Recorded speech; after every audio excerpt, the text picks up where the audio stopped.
Hello everybody, my name is Peter Verhas and this presentation is about code generation. And code generation is something that we don't like. So if there is something with the code generation, if there is something that needs code generation, then we should know that something is not good. And this is something that your mom always warned you not to do, and still we do it. So in this presentation, I will talk about why we do code generation at all, if that's not that good. And then I will talk about when to generate code, so that we will understand when we really have to generate code or when we have to think about code generation as an idea that we have to rather abandon. And finally, I will talk about the Java Geci framework, which is actually a framework for code generation, and that it makes it very easy to write code generators. So before getting into the details, I would like to introduce myself. My name is, as I said, Peter Verhas. I'm a senior Java architect and lead Java software developer. I'm working for EPAM for almost 10 years. I wrote a few books. I am mentoring juniors and I speak on conferences in Europe, usually in various conferences around Switzerland, in Germany mainly. So let's start the topic then.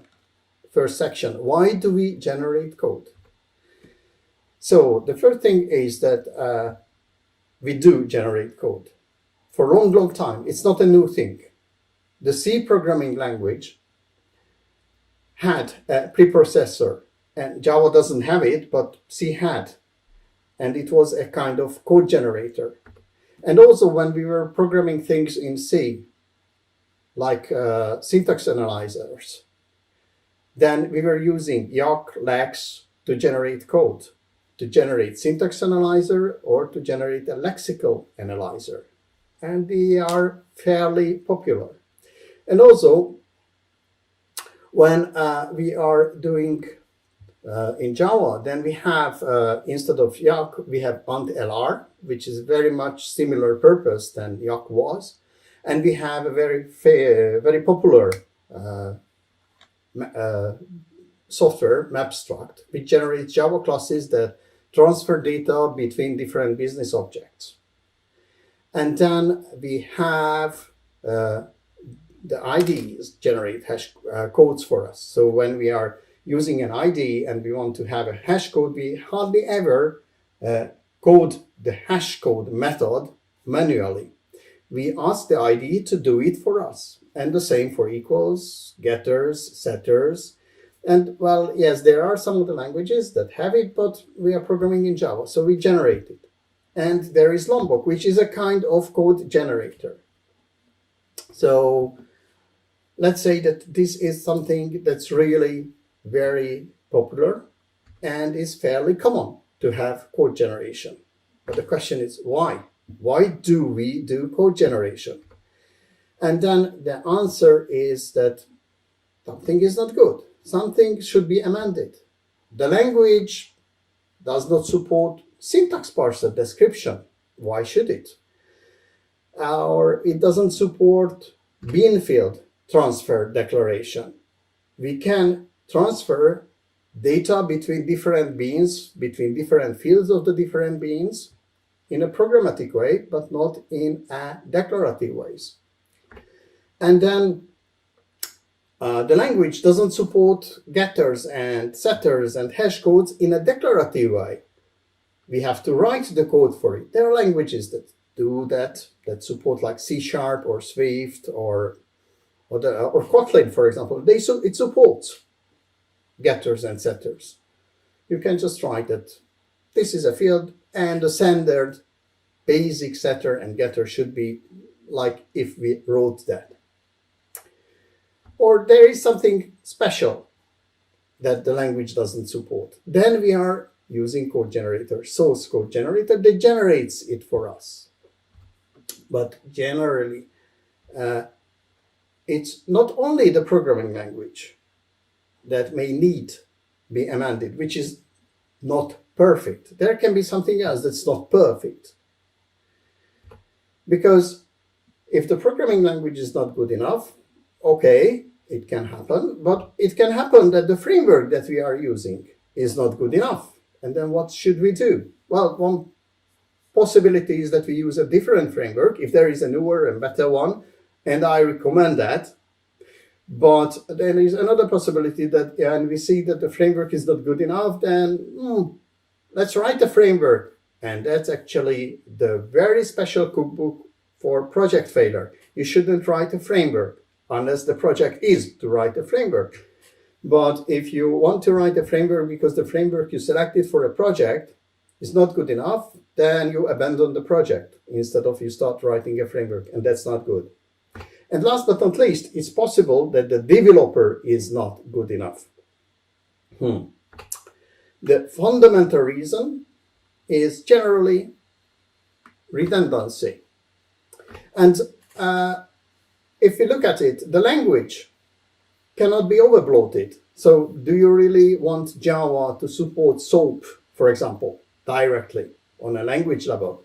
Or you are happy that Java is what it is, and then you just generate code when you want to have SOAP support for it from the VSDL file using Geci or whatever other generators?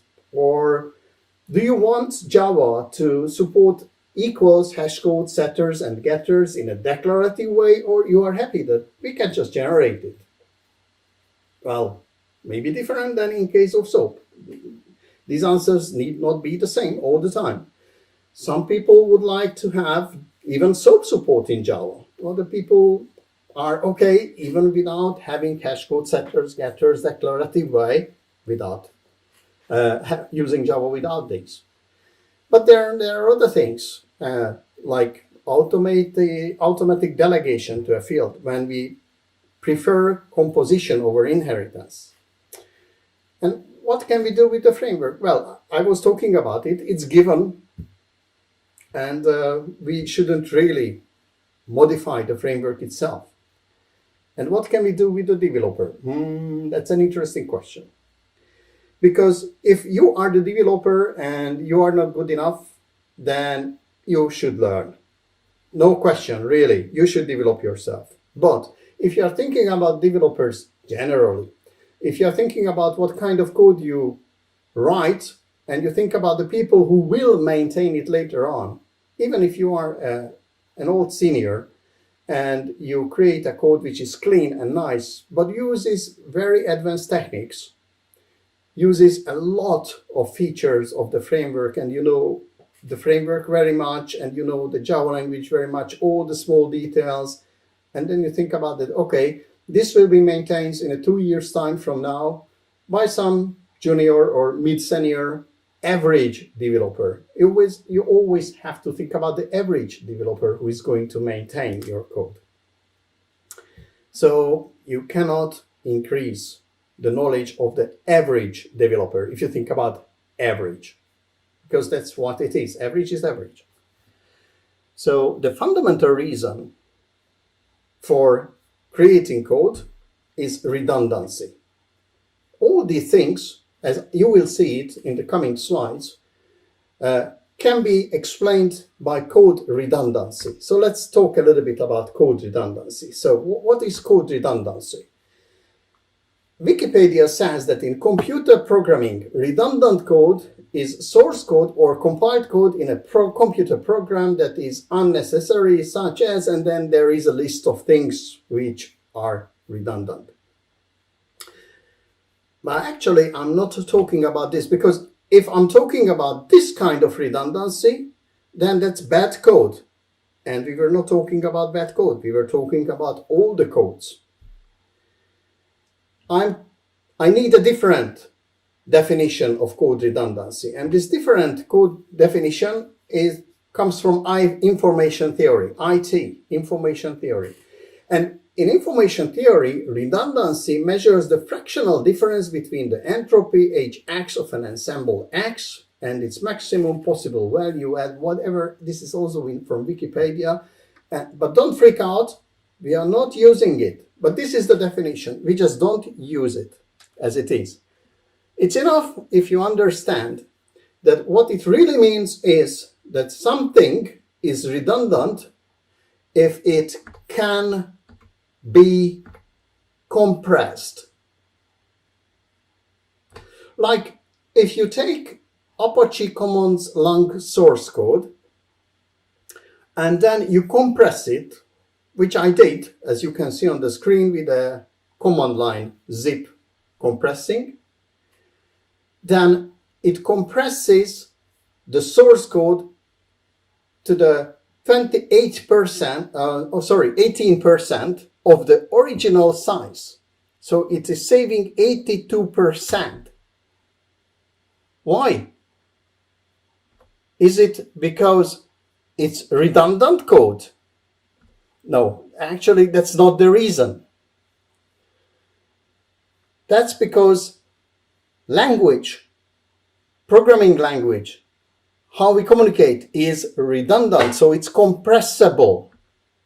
And we have 6 levels of redundancy when we are talking about programming. The very first one is the natural level. The second one is language level. Then we have structural redundancy, domain-induced redundancy, language evolution redundancy, and here I refer to programming language in this case, and programmer-induced redundancy. So let's have a look at these different redundancy levels. The very first one is natural redundancy. If you take Moby Dick, which is a freely available open source text in English, and you can download it from the net in a text file, and you compress it, then you will see that it's deflated 60%. So it can be compressed 40% of the original size. Is it redundant? Yes, it can be compressed, so it is redundant. The spoken language is redundant. It's about English, but it's the same for every other language. And the reason for it is probably evolutionary, because when we are communicating with each other, we have to compensate for channel noise. If you imagine these days you are in closed rooms, you cannot leave and you cannot go to the beach, but think about the beach. There are a lot of people. They are all chatting around. There are seagulls, and there are different noise of the waves. And then you say something to the person next to you. If the language were not redundant, then information would have been lost during the communication. So the natural communication is already redundant to compensate channel noise. Then the second level, level number 1, is language, programming language redundancy, like declaration or long names that we are using. They could be shortened, of course. And there are minifiers, for example, where the source code length is important, like in JavaScript. But when we think about this, why do we use long names? Because redundancy is good. It helps to avoid mistakes. If I have variables A1, A2, A3, then it's very easy to mix them up. If I have meaningful long names, then it's easier not to make a mistake.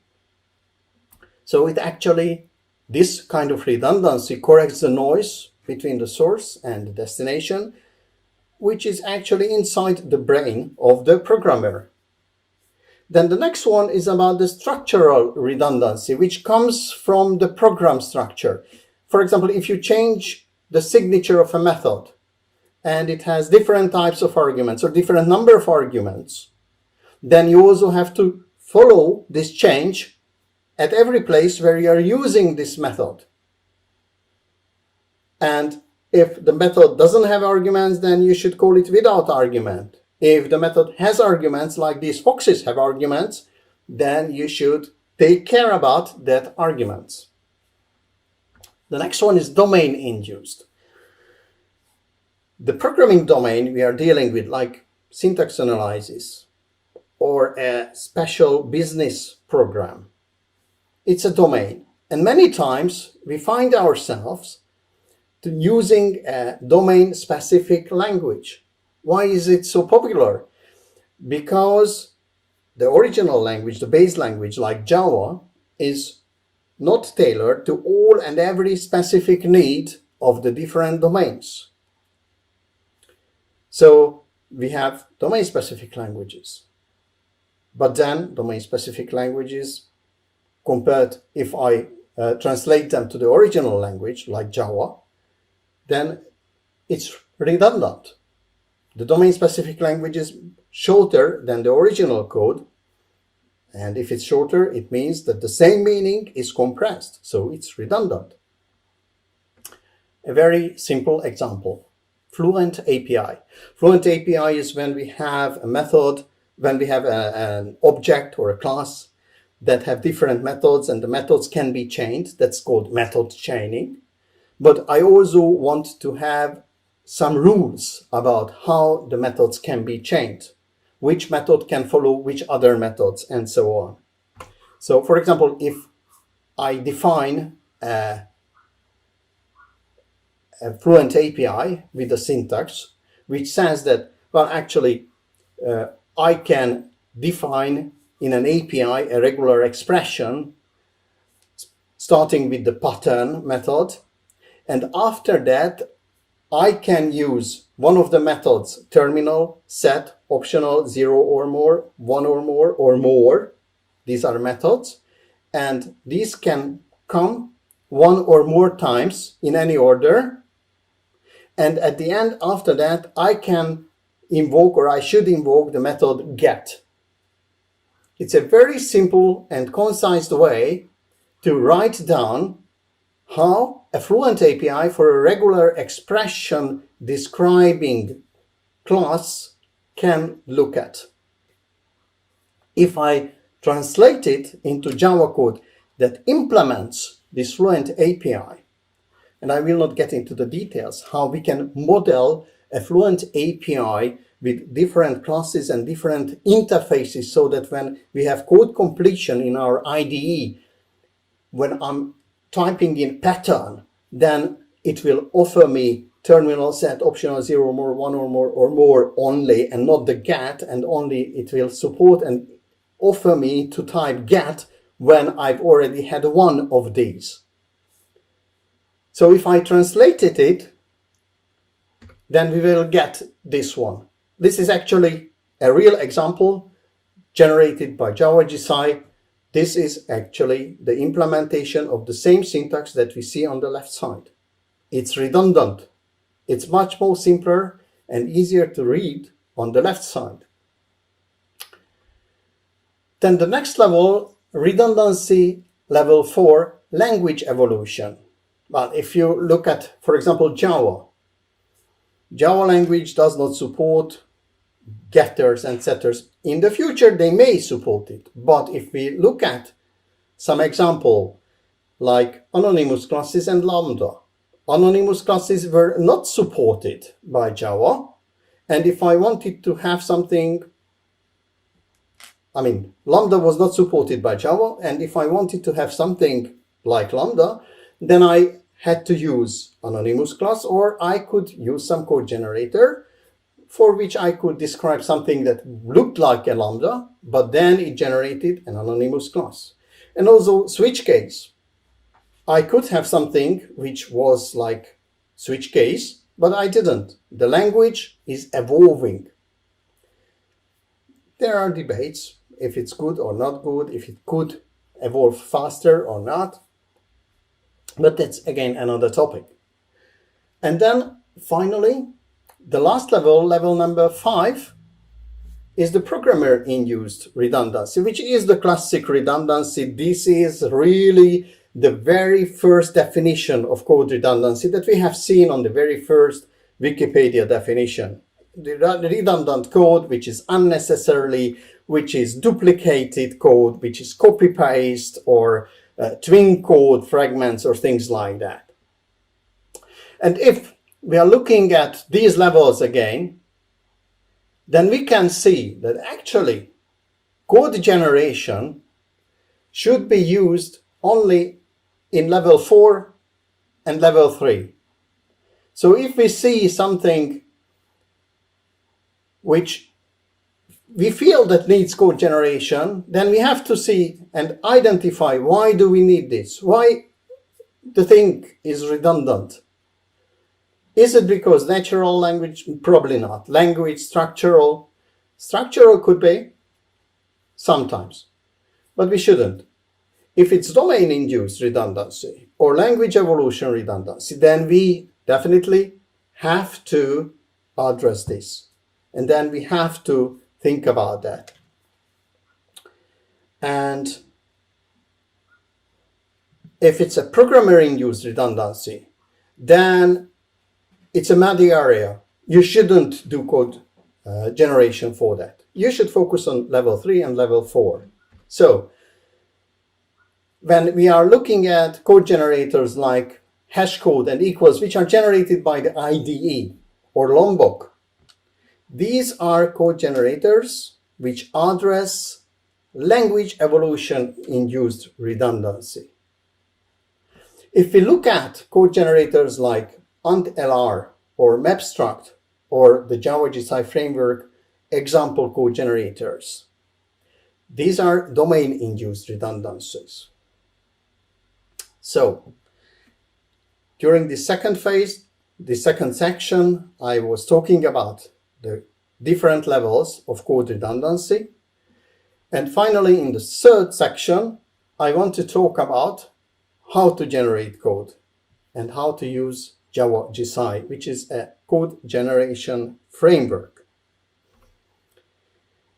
So when we are developing code, then we have development phases, how we work.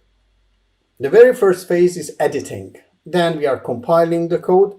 Then we test the code. We run the unit tests. Then we deploy the code to some server, test server or production server. And then finally, we run this code.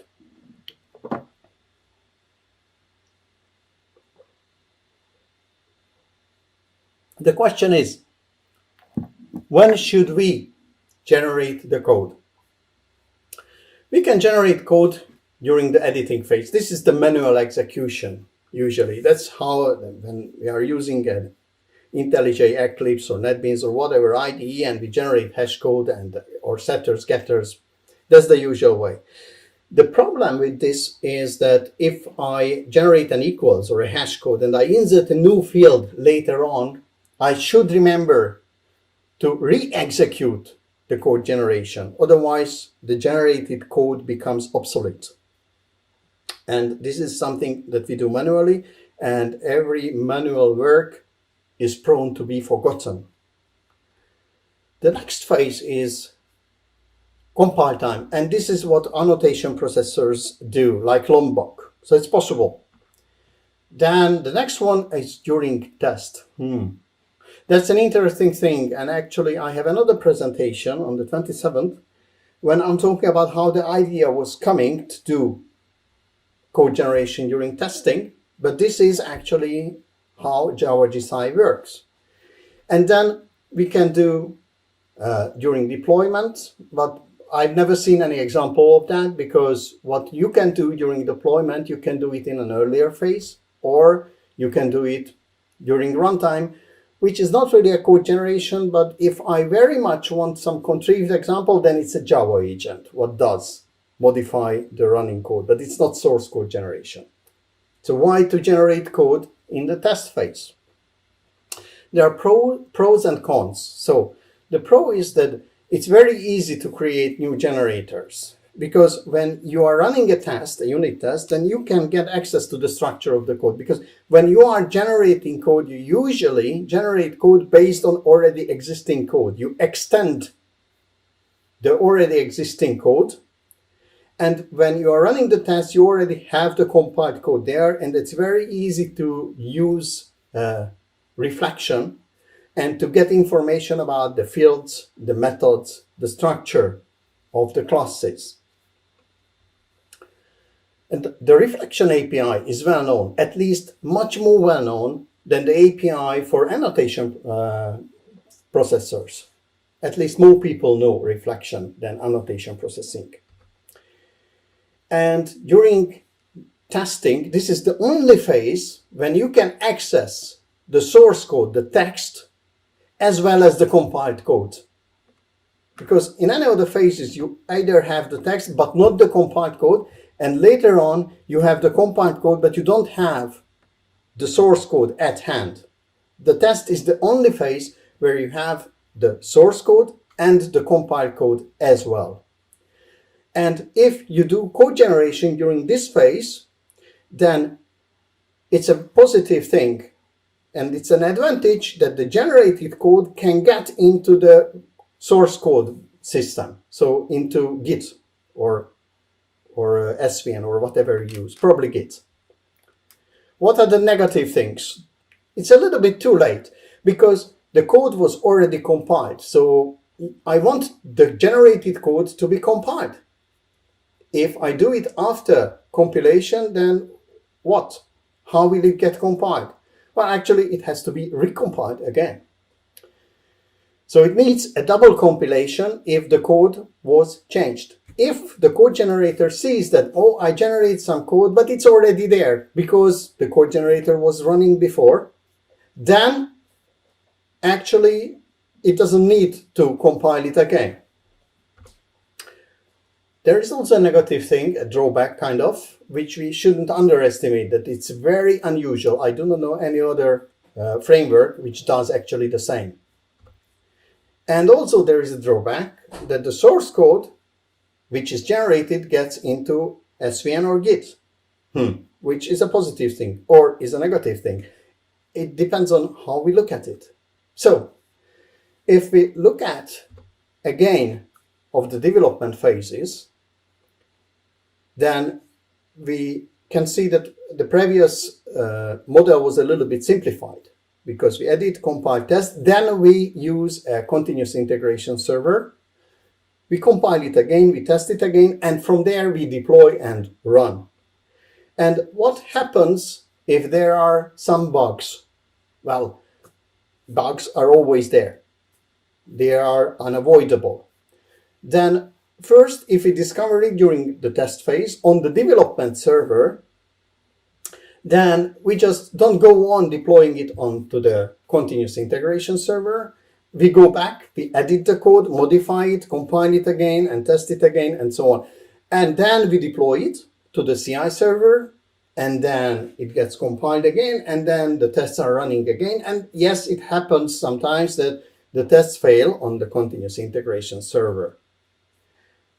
What's the extra that Java Geci does? How does it get into this loop? Well, actually, what it does is that it compiles the code. We compile the code, we run the code generating tests, and if the code which was generated is different than what is already in the source code, then Java Geci is modifying our source code, and then it fails the test. So it says that, okay, compile it again. And this is actually the idea how it was coming, that this is an unusual flow. And we wanted originally to check document consistency because we had a README and we were actually forgetting to update the README with the version number. And the README file, the documentation, was always referencing an outdated version of the library. And it included some small code showing the Maven dependency vector, but it was always referring to an old version. So what we did was actually that we wrote a unit test that was checking the POM, which was very easy to read because it's an XML file. We were taking out the version of the project, and then we were scanning the README, and if the version number in the README, which we were actually checking using regular expression patterns, and if the version was not the same as that the version in the POM, then we were signaling a failure. But then we realized that why can't we just extend this unit test so that it writes back the new version into the README file? Why can't we modify it automatically? Why should I edit it manually? And then generally, this is code generation. And we just decided, hey, it could be used not only for document generation, it can be used for code generation. Why not? So this is the idea how Java Geci was conceived and how we got to the idea. So in a nutshell, what is Java Geci? Well, actually the idea was, after the epiphany, realizing how it can be done, to create a framework for the common tasks, and then to provide an API which is lovable for the code generator classes. So it's very easy to use the code generator framework, and it's very simple to write code generators. So as an example, the setter getter generator, which is really not of a big value because we have many getter and setter generators, but it's like 30 lines, 30 lines, one single class. It's very simple. And Java Geci is more than a year old. It's available. We already have a framework which with the release 1.40. It's open source. There are several generators which are readily available, like the mentioned setter getter, but also equals hash code generator, a delegator pattern generator. There is a cloner, and of course there are some more complex things like a Fluent API generator, and there is a very complex and really valuable document maintenance generator set, which helps you to insert code snippets into your documentation and updating the code snippets from your source code, example source code, automatically. So you don't forget, if you change the code and the code is compiled, then you don't forget to update the source code snippets in your documentation. And it doesn't happen that something is outdated or inconsistent. In the future, we want to use it and to introduce in some mainstream free open source projects. And we welcome any more generators, and we want to write more generators. So generally, the thing is that what's the summary and the takeaway of all this? If you have to remember something, then you should remember that code redundancy in the information theory meaning is not always bad. Then the second thing is that don't be afraid to generate source code. Think about it twice before you decide that you have to generate source code. It shouldn't be your first option, never. But don't be afraid. If you need to use it, then use it. You can say that I have a source code generator and I'm not afraid to use it. But if you do, then use professional tools.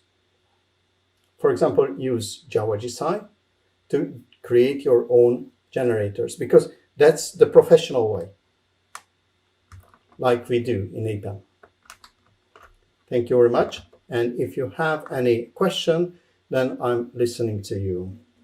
And let me just switch over to the chat window. And we have a lot of comments and questions. Suprendo was asking me a question about even before this presentation started.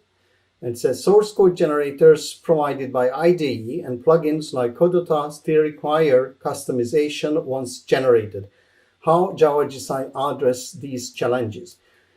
Well, actually, Codota is not a source code generator. It's an artificial intelligence supported code completion tool. So it's a part of the editor. And the generators which are provided by the IDE, like hash codes, setters, getter, generators. You can modify them, but then be careful not to reapply them. And usually you shouldn't modify them. If you think about source code generators, which like live templates in IntelliJ, then these are, you can say these are code generators, but these are a different kind of beasts and not like Java Geci.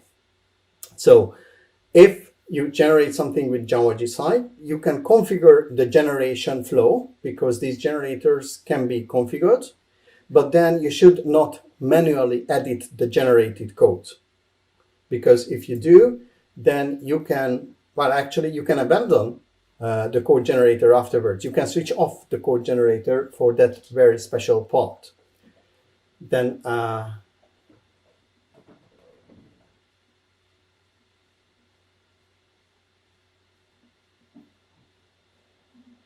next question. Which level is generation of Hibernate meta-model classes to be used in criteria queries? I feel it's in level 5, programmer induced.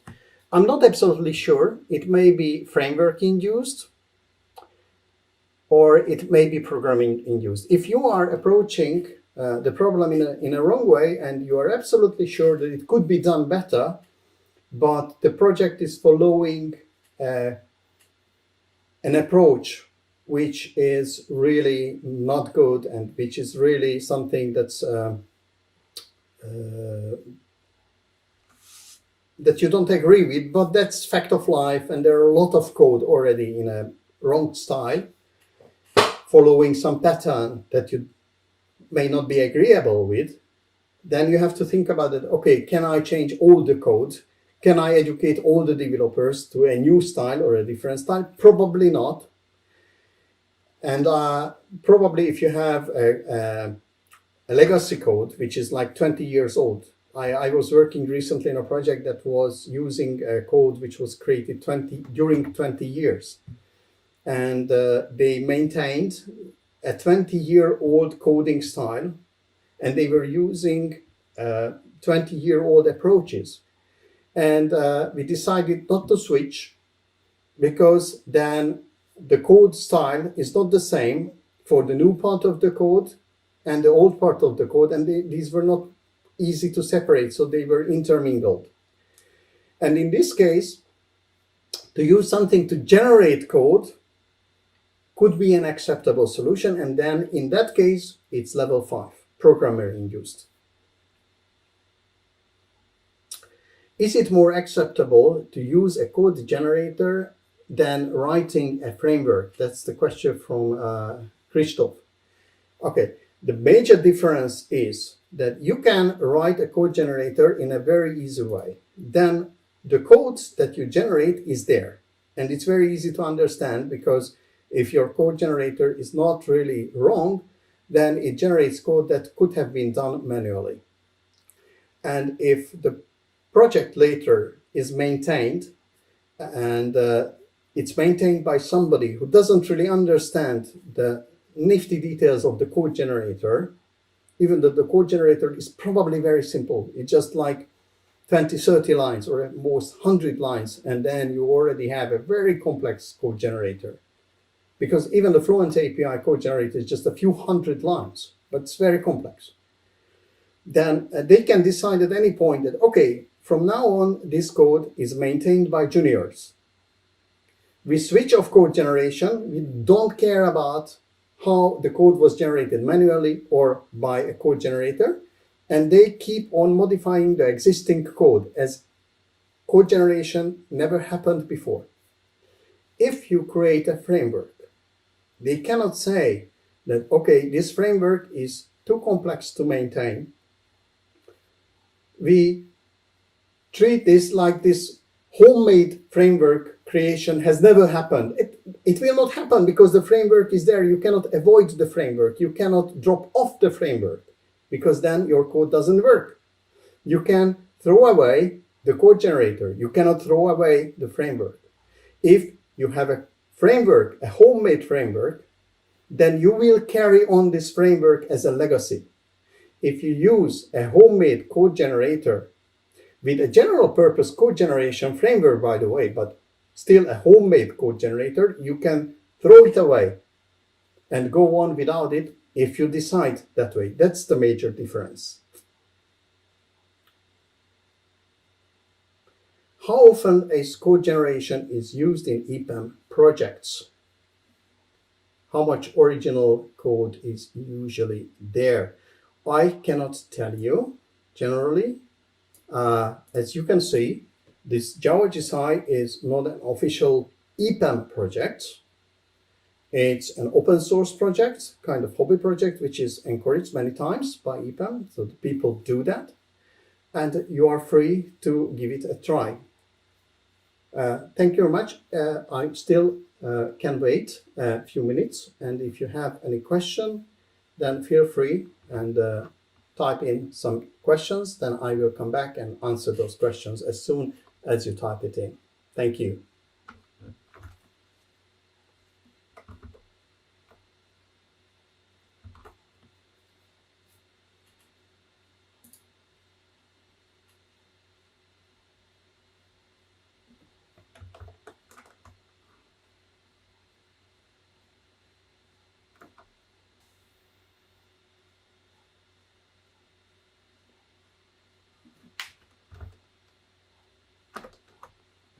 Okay, so Christoph has clarified his question, and I'm happy to answer that. If you think about Java Geci as a code generation framework itself, then interestingly, you can see that every code generator is configurable. And there is a pattern how to make a code generator configurable. And this pattern says that there should be a static class inside the code generator main class, which is, and this static inner class should be named configuration. And this inner class should have fields, which if they are string fields, then they can be configured. And there is a code generator that extends and writes code into the code generator code itself to handle the configuration.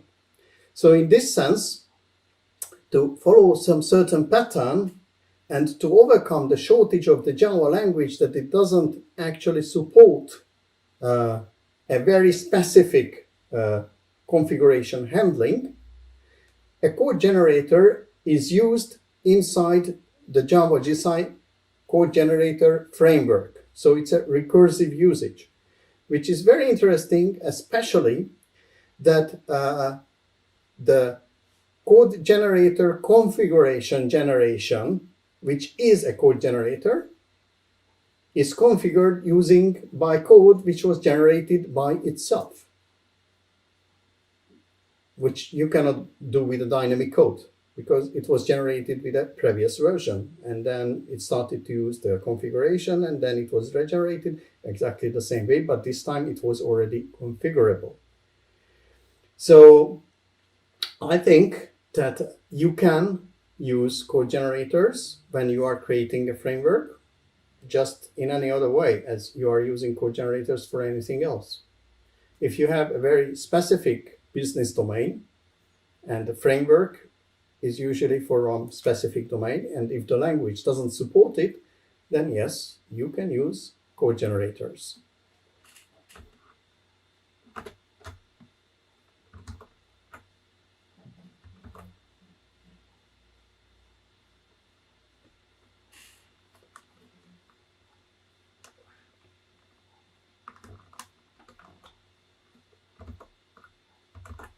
Thank you very much for your attention, also for the questions, and I'm very glad for the thank you notes and that you liked the presentation. We are just running out of the time. Thank you again, and let's see each other working together or some other conferences. Bye-bye.